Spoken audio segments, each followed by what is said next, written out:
Olá, mais uma vez nós estamos entrando na tua casa com a tua permissão com o programa Palavra de Fé e nós vamos fazer uma continuação do programa anterior que nós estamos falando sobre Saul, as consequências da desobediência e nesse momento agora eu quero trazer mais uma reflexão para você.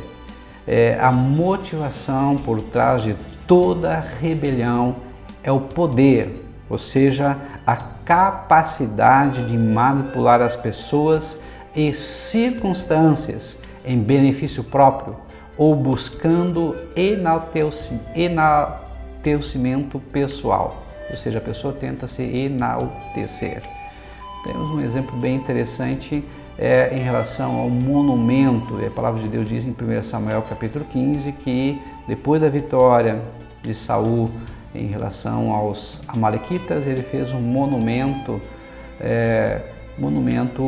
para si, ou seja, ele foi se enaltecer. Então uma coisa bem interessante que Deus ele não olha somente para as nossas ações, as nossas atitudes, mas ele vê também a nossa motivação. O que é motivação? É um motivo de ação. Então Deus não vê só aquilo de bem que você faz, mas ele vê o que está por trás. Qual é a tua ideia? Qual é a tua motivação? O que você está buscando? Então bem interessante que na hora do juízo nós vamos ser julgados não só pelo bem que nós fizemos, mas pela motivação desses bens. Então a motivação tem que ser a glória de Deus. A palavra de Deus diz em 1 Coríntios capítulo 10, versículo 31, quer comais, quer bebais, quer façais qualquer coisa que seja para a glória de Deus. Então faça o bem sempre, mas faça o bem com o coração voltado para agradar a Deus. Isso é que é mais importante. Uma coisa interessante que eu aprendo aqui, que o coração de Saul, ele não pertencia mais a Deus, mas aos seus próprios interesses. Quando você começa a fazer as coisas pensando mais em você, pensando mais no que você vai ter de retorno, ou seja, a tua glória e não a glória de Deus, você está se afastando de Deus, você está se desviando dele e você começa a olhar a Deus como um Deus distante. Uma coisa bem interessante é que Saul, quando falou para Samuel, falou o teu Deus. Por duas vezes no capítulo 15 ele fala o teu Deus, ou seja, não era mais o Deus de Saul, mas era o Deus de Samuel. Ele se afastou tanto de Deus que ele já estava desviado. Talvez alguém até que esteja dentro da igreja comece a pensar assim, poxa vida, mas o Deus parece que está tão distante. É o Deus do pastor, é o Deus da igreja. Não, querido, se você não conseguir falar mais o teu Deus, ou seja, o meu Deus, com orgulho, você está se desviando. Cuidado, abra bem os teus olhos. Tem que ser o meu Deus ou o nosso Deus, ou seja, você não pode perder esse sentimento de pertencimento. Em que momento a verdade de Deus se tornou mentira? Ou seja, para Saul, a palavra que Deus tinha dado para ele através de Samuel se tornou mentira porque ele não precisava cumprir por completo. Em que momento você começou a acreditar que sabe mais do que Deus? Bem interessante essa pergunta, porque muitas pessoas não têm coragem de respondê-la. Ah não, mas eu acredito em Deus, eu cumpro a sua palavra. Será? Porque muitas vezes você descumpre a palavra de Deus pensando lá no fundo que sabe mais do que Deus, ou seja, você quer agradar a você mesmo. Você não tem mais o desejo de agradar a palavra de Deus, agradar ao Senhor. Então nós temos que parar e refletir sobre isso. Tem coisas que você gosta, você quer, mas você não pode. Eu vou repetir. Tem coisas que você gosta, você quer, mas não pode. Me explica, pastor, o que é isso? Vou te dar um exemplo. Coca-Cola, por exemplo. Você gosta de Coca-Cola? Gosta. Você quer Coca-Cola? Quer. Mas você não pode. Por quê? De repente você tem a gastrite, você tem a úlcera e a Coca-Cola vai trazer problema. Como, por exemplo, o chimarrão. Você gosta de chimarrão? Gosto. Você quer chimarrão? Quero. Mas não pode tomar chimarrão, porque o chimarrão naquele momento ele vai produzir dor. Assim é o pecado. Tem coisas que nós gostamos, e tem coisas que nós queremos, mas na verdade nós não podemos, nós temos que evitar. Então nós temos que entender, você tem paz de espírito quando a coisa que você quer é o que você pode e é o que você deve fazer. Então nós temos que entender que nós vamos ter paz de espírito quando você fizer aquilo que você querer fazer, poder fazer, dever fazer. Ou seja, quando você alinhar todas essas coisas, você vai ter paz de espírito. Pastor, como é que eu vou desejar fazer e cumprir a palavra de Deus? É muito simples. Eu já falei no programa anterior, mas eu repito. Em Romanos 10, 17 diz que a fé vem pelo ouvir e ouvir a palavra de Deus. Ou seja, quanto mais eu ouço a palavra de Deus, mais a palavra de Deus vai estar introjetada dentro de mim. A palavra de Deus diz que a boca fala que o coração está cheio, então eu preciso encher meu coração, ou seja, a minha mente da palavra de Deus. Filipenses 4,8 diz, ou em que pensar? Eu tenho que pensar em tudo que é bom, em tudo que é justo, em tudo que é verdadeiro, em tudo que edifica, em tudo que é de Deus. Nisso tem que estar a nossa mente, voltada aos nossos pensamentos. Ou seja, se você olhar, assistir coisas de Deus, se você pensar nas coisas de Deus, se você se envolver nas coisas de Deus, automaticamente, quando você abrir tua boca, abrir os teus lábios, você vai falar coisas boas, coisas que edifiquem, coisas que são de Deus. Então, fixa a tua mente, teu olhar, os teus ouvidos para as coisas de Deus. Algo interessante aqui é os passos que conduzem à rebelião. Ou seja, há passos que conduzem à rebelião. Foi no caso aqui de Saul. Primeiro, ele perdeu o temor de Deus. Ou seja, ele começou a negar a existência dele. Ele falou, teu Deus, já não era mais o Deus dele. Talvez você esteja nessa situação. Você está olhando para Deus, para as coisas de Deus, mas ao mesmo tempo parece Deus ser tão distante e quem sabe em alguns momentos parece que Deus não existe mais. Parece que Deus está tão longe, te abandonou ou ele já não existe. Então você perde o temor de Deus. Uma coisa muito interessante, queridos. Geralmente quando nós começamos na fé cristã, nós começamos pelo medo. Medo de ir para o inferno, medo de perder a família, medo por causa da dor. Alguma coisa nos leva ao Senhor. Geralmente a dor, dificilmente o amor, mas em alguns casos até pode ser o amor. Com o tempo nós vamos tirando um pouco do medo e começamos a entrar no temor, ou seja, no respeito, na reverência de Deus. Nós vamos amadurecendo, mas com o passar do tempo nós começamos a desejar o Senhor mais e mais, ou seja, nós queremos mais de Deus. Automaticamente saímos de uma posição de servo para a posição de filhos e chegamos a uma posição de amigo, ou seja, nós amamos a Deus. Temos prazer, temos alegria de estar na presença de Deus. Então você sai de uma posição de medo para uma posição de temor, até você chegar numa posição de amor. É isso que Deus quer. Deus quer se revelar para você.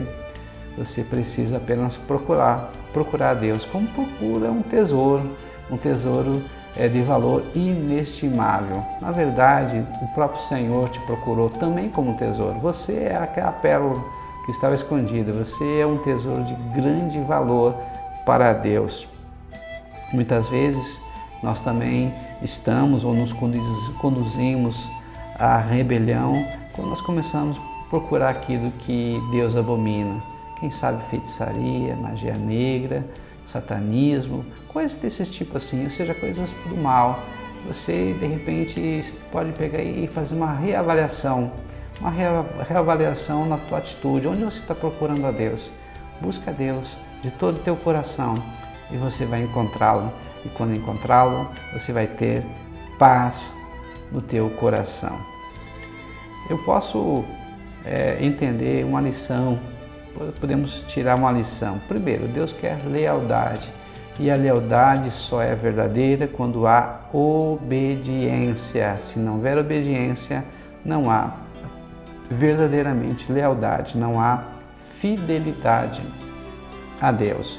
Em segundo lugar, depois da desobediência vem a decadência. Se você quer cair, você seja rebelde, desobediente, porque a palavra de Deus é muito clara. Ele diz que o orgulho precede a queda e a vaidade, a soberba, a ruína. Então quem quer cair, quem quer entrar em ruína, entre para o caminho do orgulho, entre para o caminho da vaidade, entre para o caminho da desobediência, entre para o caminho da rebelião. Coisa muito interessante que a palavra de Deus nos diz aqui em 1 Samuel capítulo 15, versículo 14, é que Samuel viu alguns barulhos de mugidos e balidos, né? Mugido de gado, balido de ovelha. Ou seja, o que eu aprendo? Que o pecado faz barulho. Muito interessante, né? Cuidado para que a verdade de Deus não se torne em mentira. Ou seja, você começar a pensar que você está enganando a Deus. Saul tentou enganar primeiramente a si mesmo, depois ele tentou enganar Samuel e por fim ele tentou enganar até o próprio Deus. Ou seja, o pecador sempre tem uma justificativa para o pecado. Então, na verdade, tudo está debaixo da tua decisão. Você tem que controlar o teu pecado, controlar o mal que está já em ti. A obediência a Deus não é questionável, ela é total. Ou você obedece ou você desobedece a Deus. Ou você tenta, honrá-lo, agradá-lo, ou não. A escolha é tua, a escolha é minha, a escolha é nossa. Todos os dias eu tenho que escolher. Assim como você, por exemplo, quando você se levanta, escolhe uma roupa para se vestir, você escolhe o que você vai falar ou deixa de falar, assim também você tem que escolher honrar a Deus com as tuas atitudes, ou não, com as tuas palavras, ou não. Dia após dia você tem que tomar atitudes, você tem que tomar escolhas, decisões. Muitas vezes, queridos, esse barulho, esse mugido, esse balido, pode ser algo que a gente faz e que a gente sabe que está fazendo mal para a nossa vida. Por exemplo, quando você fuma, você sabe muito bem que o cigarro faz mal para a tua saúde. Quando você bebe, você exagera na bebida também. Você sabe que esse exagero na bebida vai fazer mal para você. Quando você se droga, você sabe também que esse estimulante vai fazer com que você realmente produza atitudes que muitas vezes você, quando estivesse normal, não faria. Então isso pode ser algo que nós chamamos de pecado e que vai trazer consequências. Às vezes também, queridos, nós podemos entender que o desrespeito às autoridades constituídas, como na igreja, aos governantes, aos pais, também aos patrões, também é pecado, é desobediência, é rebelião. A insubordinação dos filhos aos pais também é pecado. O desamor, o desrespeito do marido em relação à esposa, quando grita, quando fere, quando xinga, também é pecado. A insubmissão da esposa em relação ao marido também é pecado. O calote, ou seja, você não paga a atitude irresponsável do devedor que menospreza a decência e a obrigação de dar satisfação ao seu credor ou a sua incapacidade de pagamento também é pecado. Dever não é feio, ou seja, você pode até dever. O feio é não pagar e não dar satisfação que não pode pagar e nem propor acordo. Então você pode, por alguma circunstância, entrar no cheque especial, você pode, em alguma circunstância, entrar numa lista de mal pagadores, você pode. Isso pode acontecer com qualquer um, ninguém está livre. A grande questão é a motivação que está por trás disso. Você tentou, de repente, tirar algum proveito ou foi apenas uma circunstância que você não conseguiu administrar, mas você tentou, você foi atrás. É isso que a gente tem que pensar. Muitas vezes esses pecados atrapalham o nosso relacionamento com Deus. Então, uma coisa bem interessante, queridos. Saul, primeiro ele mentiu para si, depois ele mentiu para Samuel e depois ele mentiu para Deus. Quando Samuel falou que o seu reino seria tirado, pois Deus estava já separando alguém melhor que ele, alguém que seria um homem segundo o seu coração, ele diz: eu pequei, Passou 24 versículos aí para ele reconhecer que ele estava em pecado, que ele estava em desobediência, que ele estava em rebelião. Uma coisa interessante, remorso é medo da consequência. Ou seja, a pessoa, ela fala que pecou, que ela errou, mas porque tem medo das consequências. Não houve um arrependimento genuíno. O que é um arrependimento genuíno? É dor. Se ele pudesse, ele faria tudo de uma forma bem diferente. É uma dor, uma tristeza profunda, a vontade de mudar. No grego é metanoia, é uma mudança de mente. Ele vai começar a mudar, vai ter uma mudança de atitude. Se você se arrepender, confessar teus pecados ao Senhor, ou seja, identificar onde você está errando e começar a mudar, tem certeza absoluta, Deus vai te ajudar. E a situação pelo qual você está passando vai mudar, porque Deus está no controle de todas as coisas.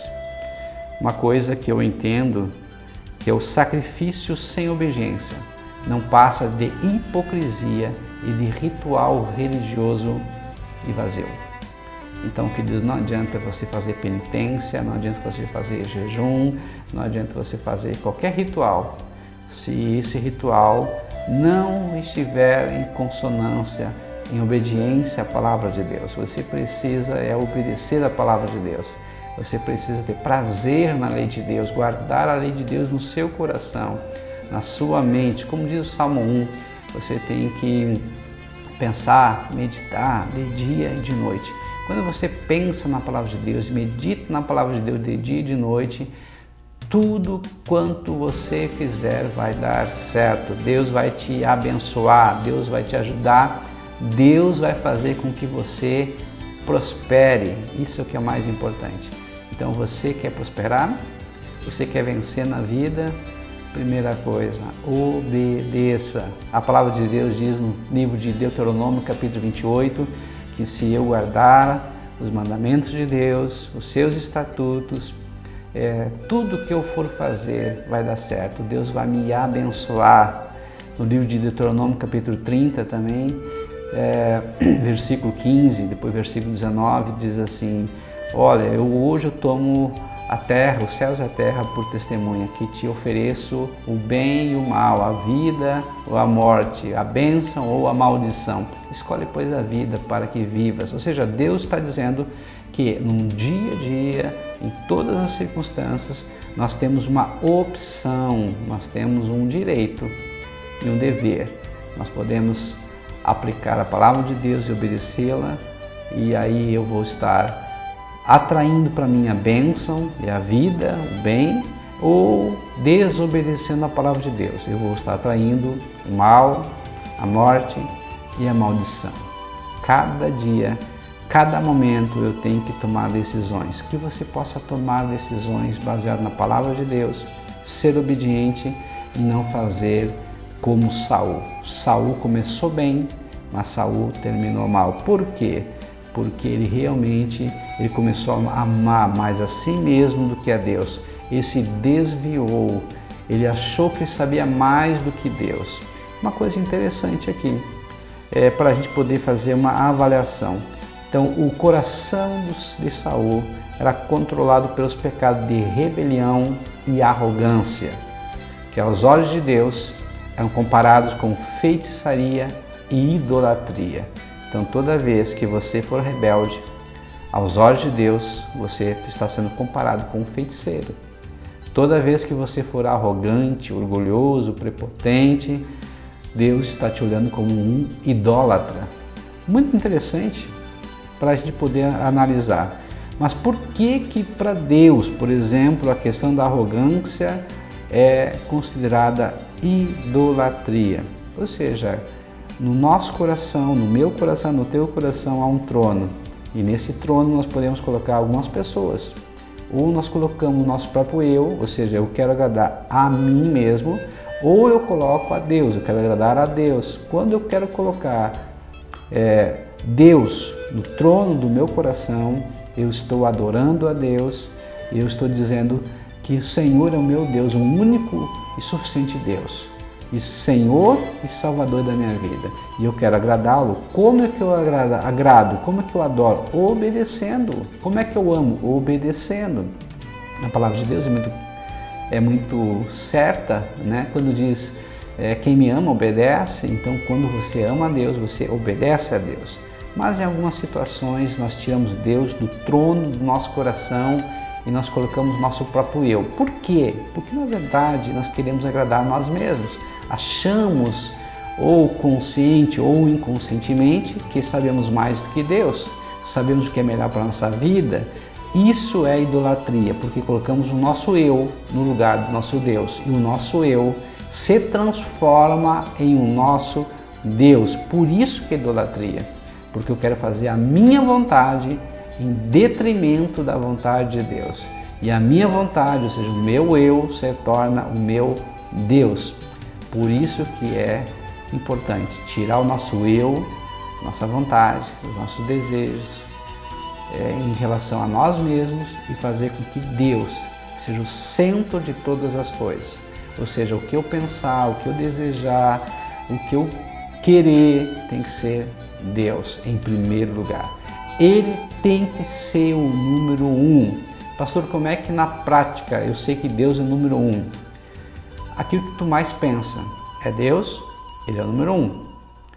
O tempo que tu investe é mais para Deus do que qualquer outra coisa, ou em relação a você mesmo, então Deus é o número 1. O que tu gasta é mais com Deus, para as coisas de Deus, do que para as tuas coisas, Deus é o número 1. Então, eu posso entender, eu posso compreender que Deus é realmente o número 1 na minha vida pela quantidade do tempo, atenção e dinheiro que eu coloco para Ele. Quanto mais eu invisto em Deus, mais Ele se torna o número 1. Querido, talvez você hoje ainda não seja, ou não coloque Deus como número 1, como realmente Deus. E você coloque pessoas, coloque coisas, trabalho em primeiro lugar. Eu te digo hoje, busca Deus e coloque Deus como prioridade na tua vida. O Evangelho de Mateus, capítulo 6, versículo 33 diz: buscar em primeiro lugar o reino de Deus e a sua justiça, e as demais coisas vos serão acrescentadas. Ou seja, não é para você se preocupar com o que se vestir, com o que você vai comer, com onde você vai andar, o que você vai fazer, mas busque a Deus e as coisas de Deus e a sua justiça, e as demais coisas vos serão acrescentadas. Uma coisa muito interessante que aconteceu aqui com Saul. Primeiramente, Saul perdeu a sua dinastia, ou seja, o seu filho não ia reinar mais no seu lugar, lá no capítulo 13. Depois ele perdeu o seu caráter no capítulo 14, queria até matar o seu próprio filho Jonatas. Ele perdeu a coroa, o reino, no capítulo 15. Iniciou então o processo do fim, que levou à sua morte. Também depois ele perdeu um amigo piedoso, que foi Samuel. Depois ele perdeu o Espírito Santo, que foi retirado dele, e veio um espírito demoníaco que produzia tormento. Depois ele perdeu também a sua cabeça, o bom senso, queria até matar Davi, que estava junto com ele, e era como filho para ele. E ele veio perder os seus próprios filhos, Jonatas e Mical, que foram também para o lado de Davi. E por fim, ele perdeu a última batalha e a sua própria vida. Então o que eu aprendo? Que a questão não é começar bem, mas terminar bem. Por que eu estou falando isso? Muito simples. Talvez você, no começo da sua vida, tenha feito muitas coisas erradas. Talvez você tenha feito coisas que você nem gostaria de se lembrar. Talvez você hoje ainda está fazendo coisas que não gostaria de fazer. Mas diz, mas como é que eu vou conseguir mudar? Eu já tenho uma vida, uma história marcada pela ruína, pelo fracasso, por maldição. Eu quero te dizer hoje, muitas pessoas, assim como você também, tiveram sua vida marcada por decepções, por fracassos, por coisas más que eles fizeram. Mas um dia olharam para Deus e pediram ajuda. E o Deus, o meu Deus, o teu Deus, o nosso Deus que está nos olhando diz: eis que estou com os ouvidos atentos à tua oração e as minhas mãos não estão encolhidas, ou seja, as minhas mãos estão estendidas, prontas para te ajudar. e Deus quer te ajudar nessa oportunidade, você mudar de vida e não mais fazer como Saul, ter a sua vida radicalmente mudada, radicalmente transformada pelo poder de Deus. Eu quero agora orar por você e te abençoar. Querido Deus e amado Pai, eu coloco agora, Pai, essa pessoa que está assistindo a programação, que o Senhor possa mudar radicalmente a sua história, que o Senhor possa mudar radicalmente a sua vida, que o Senhor possa ir além daquilo que ela está pedindo ou pensando. Escreve uma nova história, assim, uma história bonita, uma história que essa pessoa ela tenha prazer de ser autora também e atora nesse próprio livro que está escrevendo. E que quando ela poder mostrar esse livro da sua história, ter, Senhor amado, o entendimento que o Senhor mudou a sua história e as pessoas que estão próximas a ela, sejam seus familiares, sua família, seus amigos, dizendo como Deus agiu na vida dela. Ou seja, a sua vida é uma antes de Cristo e uma outra depois de Cristo. A própria história dessa pessoa vai ser mudada, assim como a história da humanidade se divide em antes de Cristo e depois de Cristo, que a história dessa pessoa seja radicalmente mudada, transformada pelo poder do nome de Jesus. Querido e doce Espírito Santo de Deus, atua na vida dessa pessoa, muda os seus pensamentos, muda a sua motivação, muda radicalmente a sua história e traga, Senhor amado, para perto do Senhor, em o nome de Jesus. Amém e amém.